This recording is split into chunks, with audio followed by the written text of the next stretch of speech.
اعوذ باللہ من الشیطان الرجیم بسم اللہ الرحمن الرحیم الحمدللہ رب العالمین والصلاة والسلام علی اشرف الانبیاء والمرسلین سید الاولین والآخرین رحمت للعالمین شفیع المسلمین سیدنا و مولانا بالقاسم محمد وعلی آلہ طیبین طاہرین المعصومین المظلومین۔ ناظرین کرام،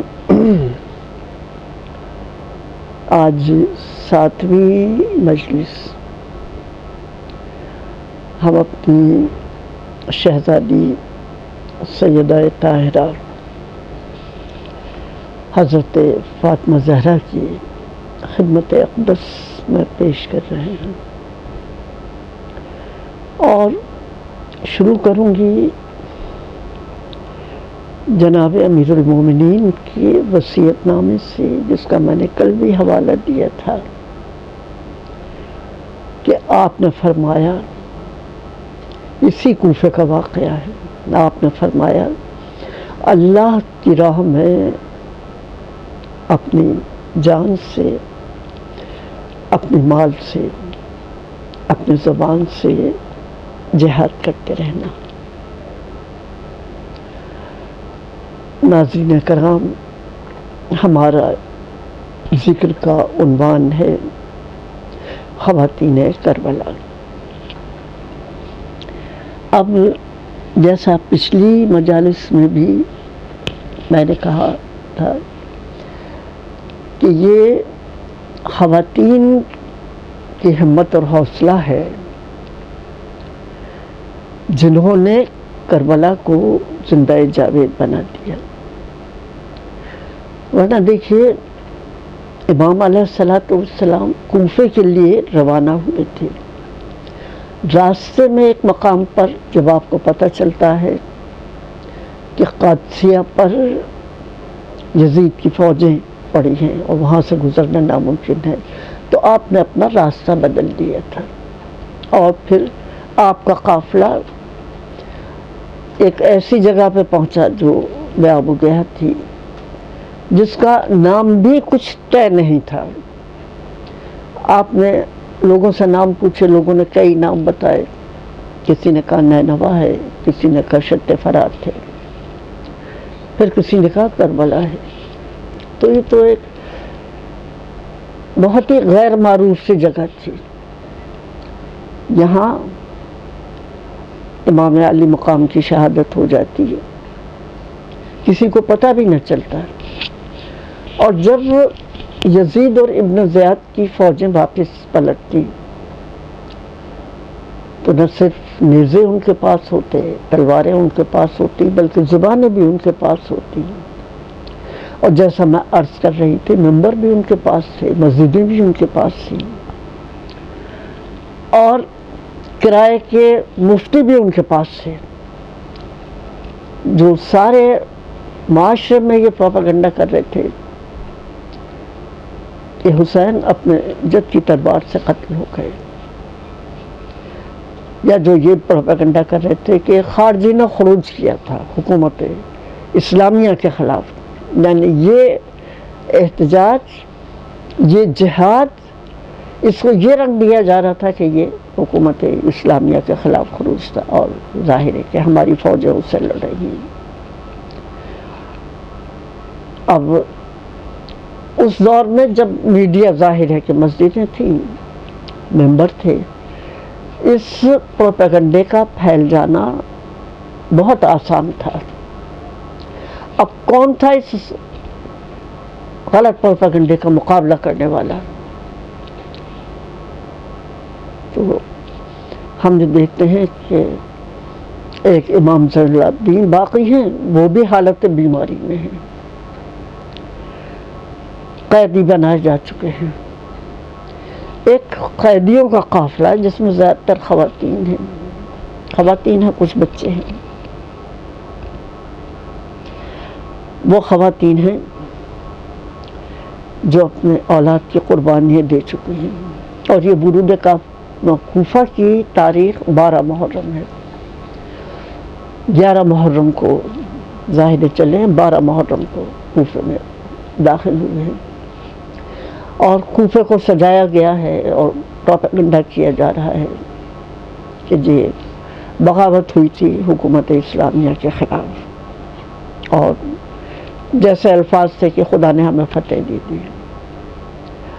اب ایک راوی ہیں جو یہ بیان کرتے ہیں کہ میں اسی دن کوفے پہنچا اور میں نے کہا کیا یہاں مقامی کوئی عید ہے؟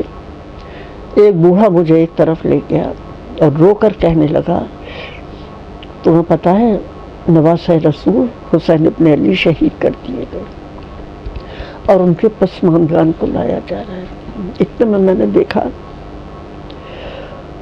کہ کچھ اونٹ داخل ہوئے بازار کوفہ میں، جس میں بے کجاواں اونٹوں پر ایسی بیبیاں سوار ہیں جن کی چادریں بھی چھین لی گئی ہیں. کچھ دیر سمجھ میں نہیں آیا کیا ہوا. پھر ایک عورت نے جو اپنی چھت پر بیٹھی ہوئی تھی اور جس کے قریب سے یہ قافلہ گزرا ہے، اس نے حیرت سے پوچھا کہ تم کس قوم اور قبیلے کے قیدی ہو؟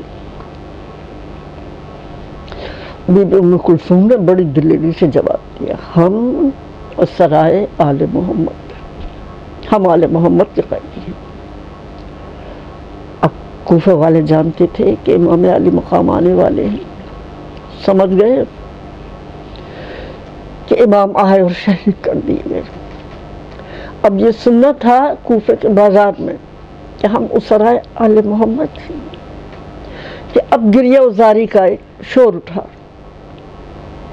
لوگ چیخیں مار مار کے رونے لگے. اور اتنے میں جناب زینب سلام اللہ علیہا آگے بڑھتی ہیں. اس سے پہلے یہ واقعہ بیان کیا جاتا ہے کہ لوگوں کے دل ہل گئے اور انہوں نے کھانے کی چیزیں اونٹوں کی طرف پھینکنی شروع کی. اور کوئی بچہ ہاتھ میں لے لیتا تھا تو ایک خاتون اس کے ہاتھ سے لے کے کچھ کہتی تھی اور پھینک دیتی تھی. اور لوگوں کو جب یہ تشویش ہوئی کہ یہ کون ہے، بھوک پیاس بچوں کے چہروں سے آیا ہے کہ جو کھانے کی چیزیں پھینک دیتے ہیں بچے ان کے کہنے سے.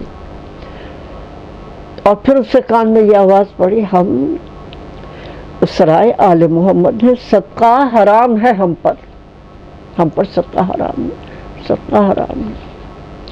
طے ہو گیا، حسین کا خاندان آیا ہے، حسین کے گھر والے آئے ہیں. اب بی بی زینب آگے بڑھتی ہیں، حمد خداوند عالم کرتی ہیں، درود و سلام پیغمبر گرامی صلی اللہ علیہ وآلہ وسلم. اور پھر فرماتے ہیں اے اہل کوفہ، اے صاحبان مکر و دغا، آج تم روتے ہو، خدا کرے تمہارے آنسو کو رکنا نصیب نہ ہو. تم اس عورت کی مانند ہو جو اپنا سوٹ کاٹتی ہے اور پھر ٹکڑے ٹکڑے کر دیتی ہے. یہ کلام پاک کی تشبیہ ہے ان لوگوں کے لیے جو نیک اعمال کرتے ہیں اور پھر انہیں ضائع کر دیتے ہیں. آپ نے فرمایا تم اس چاندی کی طرح ہو جو کسی گنہگار کی قبر پہ مر دی گئی ہو، یعنی جس کو دیکھنے میں جو خوبصورت نظر آتی ہے لیکن اس کے اندر گناہ ہی گناہ ہو، تاریکی ہی تاریکی. پھر آپ نے فرمایا تمہیں پتہ ہے تم نے کیا کیا، تمہیں پتہ ہے تم نے کیا کیا، تم نے کس کے جگر کو چاک چاک کر دیا. تم نے رسول خدا کے اس فرزند کو قتل کر دیا کہ جو تمہارے لیے جائے امن تھا اور تمہاری ہدایت کے لیے منارہ نور تھا، تمہاری ہدایت کے لیے منارہ نور تھا۔ سوچو تو، جسے تم نے قتل کیا، جس کے اہل خاندان کے ساتھ مظالم کیے، وہ رسول خدا کا کون تھا؟ اور پھر آپ فرماتی ہیں خدا کو دیر کرنے کی ضرورت نہیں، خدا کو جلد بازی کی ضرورت نہیں، خدا دیر گیر ہے لیکن سخت گیر ہے۔ بتاؤ تو صحیح، قیامت کے دن جب تم سے پوچھا جائے گا کہ تم نے کس قصور میں اللہ کے رسول کے خاندان کے ساتھ یہ سلوک کیا، تو تم کیا جواب دو؟ اب بیوی کا خطبہ آگے بڑھتا جا رہا تھا اور کوفے میں گریہ و زاری کا شور بڑھتا جا رہا تھا۔ میں آپ کو یاد دلاؤں گی کہ کل کی مجلس میں جو میں نے کچھ واقعات بیان کیے کہ جہاں اہل بیت کے نام لینے کی اجازت نہیں تھی، جہاں زبانیں قطع ہو جاتی تھیں، جو اہل بیت سے محبت رکھنے والا ہوتا تھا، اور اب بھی جہاں حکومت کے پہرے داروں کے چاروں طرف پہرا تھا، وہاں بی بی کھل کے اظہار مذمت کر رہی ہیں، اور کسی کی ہمت نہیں کہ اس سلسلہ گفتگو کو روک سکے۔ اور یہ دیکھیے کس طرح سے جناب زینب نے اس مردہ معاشرے میں، اس شہر میں جس پر ظلم کی انتہا ہو گئی، کس طرح لوگوں کو سچ کہنے کی طاقت عطا کی ہے۔ کہ وہاں سے جو بیانات تاریخ نے لکھے یا جو آوازیں محفوظ کر لی، تو اس میں کہا جاتا ہے کہ ایک بوڑھا سر پیٹ پیٹ کے رو رہا تھا، خدا کی قسم اے اہل بیت رسالت، تمہارے مرد سب مردوں سے بہتر، تمہاری عورتیں دنیا کی تمام عورتوں سے بہتر، اور تمہارے جوان تمام جوانوں سے افضل ہیں۔ ناظرین کرام، یہ کون کہہ سکتا تھا؟ بازار کوفہ میں کھڑے ہو کر کون اس طرح سے علناً اعتراف کر سکتا تھا؟ سن لیں، یزید کے پہرے دار بھی سن لیں، ابن زیاد کے حواری مواری بھی سن لیں، کہ یہ وہ خاندان آ رہا ہے جس کے افراد دنیا کے تمام افراد سے زیادہ افضل ہیں۔ اور پھر ایک طرف سے آواز آئی، اس بیوی کے منہ میں اس کے بابا علی ابن ابی طالب کی زبان ہے۔ 20 سال بعد بھی علی ابن ابی طالب کی آواز کی گونج فضاؤں میں موجود تھی۔ ابن زیاد کا وہ سب سے زیادہ خوشی کا فتح مندی کا وقت تھا۔ کیا اس نے سوچا ہوگا حسین بھی شہید ہو گئے، اس کے ساتھ جو مرد آئے تھے وہ بھی شہید ہو گئے، اب کون رہا ہمارے خلاف احتجاج کرنے والا؟ اب کون رہا ہمارا انکار کرنے والا؟ اب کون رہا ہمیں غلط کہنے والا؟ کہ آواز آتی ہے اس بیوی کے منہ میں اس کے بابا علی ابن ابی طالب کی زبان ہے، کہ تم نے سب زبانیں خاموش کر دی، اب تم سمجھ رہے ہو ساری زبانیں خاموش نہیں، علی ابن ابی طالب کی آواز اب بھی زندہ ہے۔ اور ناظرین کرام، میں کہتی ہوں یہ علی ابن ابی طالب کی نہیں، یہ زبان رسول کی زبان ہے، یہ زبان تمام انبیاء کی زبان ہے، یہ زبان تمام انبیاء کا پیغام لے کر آ رہی ہے۔ یہ ابراہیم کربلا کی زبان ہے۔ کلام پاک میں پڑھتے ہیں کہ ہم نے ابراہیم کی قربانی کو ذبح عظیم سے بدل دیا۔ ذبح عظیم کا ابراہیم کون ہے؟ ظاہر ہے ابراہیم تو قربانی دینے والے ہیں، یہ وہ ہے جو سب کی قربانیاں دے کر آئی ہے۔ یہ ذبح عظیم کے میدان سے یہ ابراہیم کی بیٹی آ رہی ہے، اس کی آواز کو کون دبا سکتا ہے؟ اور پھر جب ابن زید کو یہ خبریں پہنچنے لگیں، ابن زید یہ کہتا ہے کہ اسرائیل آل محمد کو قید خانے میں پہنچا دو، قید خانے میں پہنچا دو۔ اور پھر اس کے بعد یہ اقدام کیا گیا کہ دربار میں بلایا گیا، ٹھیک ہے مجمع نہ ہو، چند لوگ ہوں، ہمارے مصاحب ہوں، وہ ہوں جو ہمارے ظلم کے ساتھی ہیں۔ ظاہر اسرائیل آل محمد تشریف لائے، ایک کونے میں بیویاں بیٹھی ہیں، خاندانی وجاہت چہرے سے عیاں ہو جاتی ہے۔ اس نے بیوی کی طرف رخ کر کے پوچھا یہ خاتون کون ہے؟ آپ نے جواب نہیں دیا، دوبارہ پوچھا، تیسری دفعہ جب پوچھا کسی نے کہا یہ زینب بنت فاطمہ بنت رسول خدا ہے۔ ارے تم کیا جانتے ہو ان کا مرتبہ؟ یہ فاطمہ کی بیٹی ہے جو رسول کی بیٹی تھی۔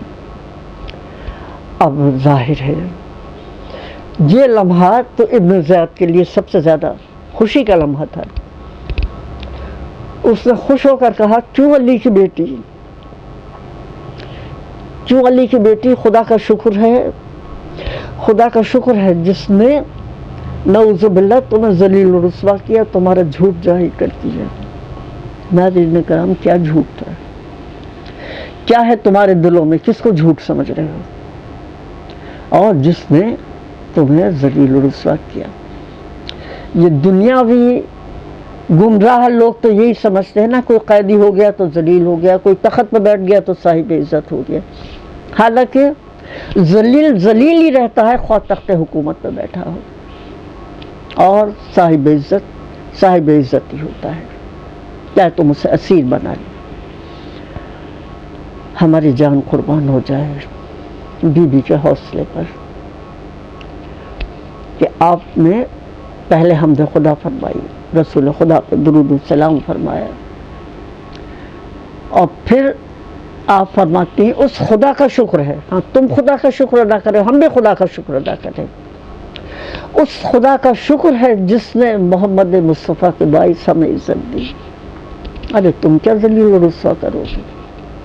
اس خدا کا شکر ہے جس نے محمد مصطفیٰ کے باعث ہمیں عزت دی۔ اور اے ابن زیاد اب بتا رہی ہیں جھوٹ کیا ہوتا ہے، عزت و ذلت کیا ہوتی ہے۔ اے ابن زیاد ذلیل وہ ہوتا ہے جو فاسق و فاجر ہو، ذلیل وہ ہوتا ہے جو فاسق و فاجر ہو، اور جھوٹ اس کا کھلتا ہے جس کے پیش نظر سچائی نہ ہو، اور وہ ہم نہیں ہمارے غیر ہیں۔ میں کیا بتاؤں، ان الفاظ کی قوت کا اندازہ کیجئے، ان حالات کا اندازہ کیجئے جن حالات میں بی بی بے خوف و خطر یہ الفاظ ادا فرما رہی ہیں۔ کیا موقع ہے، کیا محل ہے۔ وہ کوفہ میں جو تشدد و ظلم کا مرکز تھا، وہ بی خطاب فرما رہی جو اپنا سب کچھ لوٹا کے آئی ہے۔ اب ظاہر ہے ابن زید کو تو توقع نہیں تھی کہ کوئی ایسا جواب دے گا اس سے۔ گھبرا کر بولا علی کی بیٹی تم نے دیکھا نہیں خدا نے تمہارے بھائی کے ساتھ کیا کیا؟ یعنی وہ تو یہ سمجھ رہا تھا قتل ہو گئے، اس سے بڑی اور مصیبت کیا ہو سکتی ہے۔ اور اب آپ فرما رہی ہیں خدا نے میرے بھائی اور اس کے ساتھیوں کے ساتھ جو کیا اس میں نے حسن ہی حسن دیکھا ہے، اس میں نے جمال ہی جمال دیکھا ہے، اس لیے کہ وہ عظیم گروہ تھا جو اپنے پیروں سے چل کے اپنی شہادت گاہوں کی طرف گئے۔ اور اے ابن زیاد کل خدا کے سامنے تو بھی پیش ہوگا اور وہ بھی پیش ہوں گے. اس دن پتہ چلے گا کہ فتح پانے والا کون ہے. اب ابن زیاد کی خود کچھ سمجھ میں نہیں آتا. اب وہ آل فال ادھر کیوں گئی. ہاں تمہارے بھائی کے قتل سے میرا دل ٹھنڈا ہو گیا. ان کا ہاں ٹھیک ہے, ٹھنڈا ہو گیا, کب تک ٹھنڈا رہے گا, خوش ہو لے تو. تو ان کا یہ عورت بڑی قافیہ باز ہے. انہوں نے کہا میں جس حال میں ہوں اس میں کسی کو قافیہ بازی کا کیا حوصلہ ہو سکتا ہے. ہاں یہ دل کی بات تھی جو نکل گئی. ناظرین کرام, تاریخ انسانی کو دیکھ جائیے. ایک خاتون کا یہ خطاب ہے, ایک خاتون کا خطاب ہے جس کے ساتھ ایک بیمار بھتیجا ہے.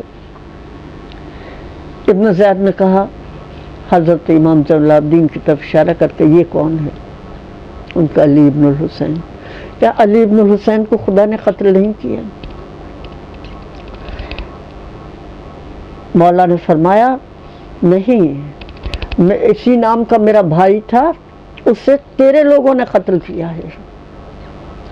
اب ظاہر ہے ابن زیاد تو سوچ بھی نہیں سکتا تھا کہ اسے اس طرح سے جواب ملیں گے. اس نے امام زین العابدین کے قتل کا حکم دے دیا. اور جناب زینب اپنے بھتیجے سے لپٹ جاتی ہیں, کہتی ہیں بہت ہو گیا ابن زیاد, بس بہت ہو گیا. اگر اس میرے بھتیجے کو تو قتل کرنا چاہتا تو مجھے بھی ساتھ ہی قتل کر دیا. اور ظاہر ہے کہ لوگ ملامت کرنے لگے کہ عورتوں کو کوئی قتل کرتا ہے. اور یوں آپ تصور کیجئے کہ اب اس کے بعد جہاں سے بات چلی تھی مطالبہ بیعت سے, اب پوری تاریخ کربلا میں بیعت کا لفظ آتا ہی نہیں. حوصلے پست ہو گئے. اب حالانکہ بہت اچھا موقع تھا جب وہ دیکھ رہے ہیں کہ بیگا اور مددگار آ رہی ہیں خواتین, کہ ان سے بیعت کا مطالبہ کیا جاتا. اور بی بی زینب کی بیعت بھی اتنی ہی اہم تھی جتنی جناب امام حسین کی. اب ہمت نہیں کہ بیعت کا مطالبہ کرو. اور پھر دوسرا بڑا کارنامہ جو بی بی کا ہے کہ آپ نے امامت کا تحفظ کیا ہے. یعنی جس خاندان کے بچے کو بھی زندہ نہ چھوڑیں, وہاں پر امام زین العابدین پوری اپنی عمر کو پہنچے ہوئے تھے. حسین کا وارث زندہ ہے, امامت زندہ ہے, لیکن اب ہمت نہیں ہے, اب ہمت نہیں ہے کہ اس امامت کو قتل کر سکیں. یہ جناب زینب سلام اللہ علیہ کا حوصلہ ہے. اور ہے کون سا؟ بیمار بھتیجے ہیں. اور بعض تاریخوں نے بہت لکھا تو 5-6 مردوں کا ذکر کیا. پتہ نہیں وہ غلام ہیں کون ہیں, مجھے ٹھیک سے ان کا اندازہ نہیں ہو سکا. اور کچھ بیویاں ہیں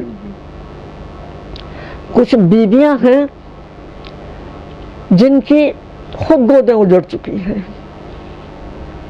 جن کی